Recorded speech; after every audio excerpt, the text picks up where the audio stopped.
Mitra bisnis, seiring lonjakan corona di Indonesia, masyarakat mulai panik buying. Mereka memborong susu steril, obat-obat yang diklaim untuk perawatan corona, multivitamin, hingga tabung oksigen. Akhirnya barang di pasaran langka dan harganya pun selangit. Untuk membicarakan hal ini lebih lanjut, saat ini kami telah tersambung dengan psikolog Auli Grasinta. Baik, Ibu Auli, secara psikologi, apa yang membuat orang bersikap seperti itu, Bu? Jadi gini ya, ketika kita di masyarakat itu ada namanya social conformity. Ya, social conformity itu adalah keinginan kita untuk confirm ya, untuk sama dengan lingkungan di mana kita tinggal gitu.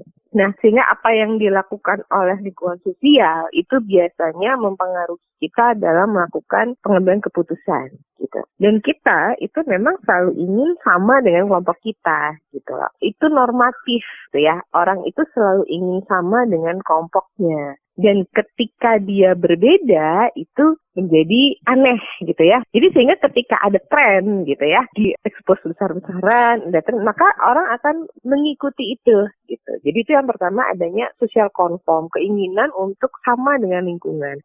Yang kedua adalah di Indonesia ya, influence mouth by mouth itu masih sangat besar ya kepercayaannya. Jadi sesuatu yang diinfluence oleh orang yang dekat ya, sesuatu yang diinfluence oleh orang yang dipercaya, sesuatu yang disampaikan oleh orang yang dia percaya itu mengubah kepercayaannya gitu. Jadi kalau yang ngomong ini dia nih gitu, saya jadi percaya. Nah itu di Indonesia masih sangat besar. Sayangnya di sebagian besar di orang Indonesia itu selalu berpikir bahwa apa yang ada di internet terutama ya, apa yang muncul itu adalah sesuatu yang benar. Jadi ketika itu disampaikan oleh mungkin beberapa orang yang dia percaya ya, tidak harus selebriti tetapi orang yang dia percaya, kemudian itu dibuat dalam bentuk tulisan gitu. Ini mengubah mindset yang mungkin dulu nggak terlalu percaya jadi oh iya ya gitu ya. Jadi dia percaya dan mengikuti hal tersebut. Nah, itu yang kedua. Nah, yang ketiga memang bangsa Indonesia ini apa ya, gumunan ya pasti.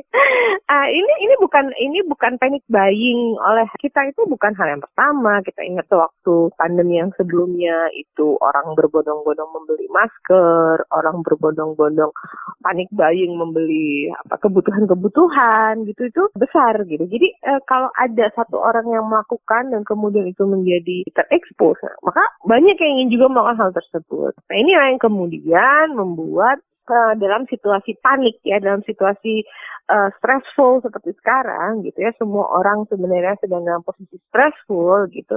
Hal-hal seperti itu menjadi lebih mudah mempengaruhi seseorang, lebih mudah mempengaruhi bagaimana dia mengambil keputusan. Salah satunya adalah keputusan untuk membeli ya, keputusan buying decision gitu. Jadi sebenarnya kan kita ini kondisinya ini kita semua ya, terutama Jawa ya, ini adalah kondisi kebingungan ya, kebingungan dengan porsinya masing-masing gitu. Kita misalnya saya adalah pengusaha gitu, saya kebingungan, aduh gimana nih nanti pegawai saya gimana saya dapat uang. Saya sebagai pendidik, aduh gimana nih nanti saya harus ngatur perkuliahan dan sebagainya. Saya sebagai pekerja gitu, aduh gimana nih di kantor tetap disuruh masuk, padahal di jalan disekatin.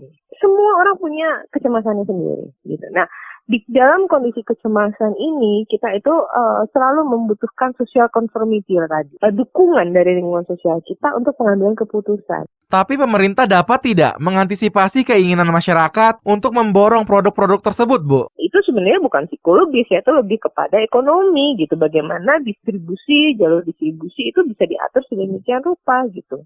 Ya, dan itu wajar gitu loh kalau masyarakat itu ada sesuatu yang viral kemudian dia ingin mencoba, itu ya tadi social conformity itu ada pada semua orang. Berarti bisa dikatakan jika suplainya tersedia terus-menerus, maka minat orang untuk memborong juga akan hilang ya, Bu? Jadi kayak waktu masker kan awal-awal begitu ya, masker susah itu kan lama-lama diproduksi, lama-lama kan akhirnya kan nggak ada masalah sekarang gitu. Jadi sebenarnya cuma supaya end demand aja ya gitu, dan prinsip prinsip ekonomi kan ketika demand-nya meningkat dan supply sedikit, harga mahal. Itu kan hukum ekonomi sebenarnya. Nah, yang perlu sebenarnya adalah antisipasi gitu. Nah, ini yang kita tuh selalu tergopoh-gopoh. Kenapa sih masyarakat Indonesia itu bisa selalu mencari kesempatan ya? Karena tidak pernah diantisipasi gitu loh. Tidak pernah diantisipasi sebelumnya. Nah, ketika kondisinya adalah COVID, pasti yang diserang adalah saluran pernafasan, berarti yang diperlukan pasti oksigen.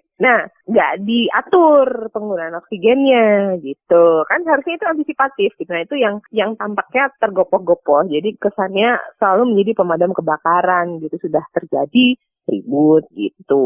Demikian psikolog Auli Grasinta. Saya Aryo Destira.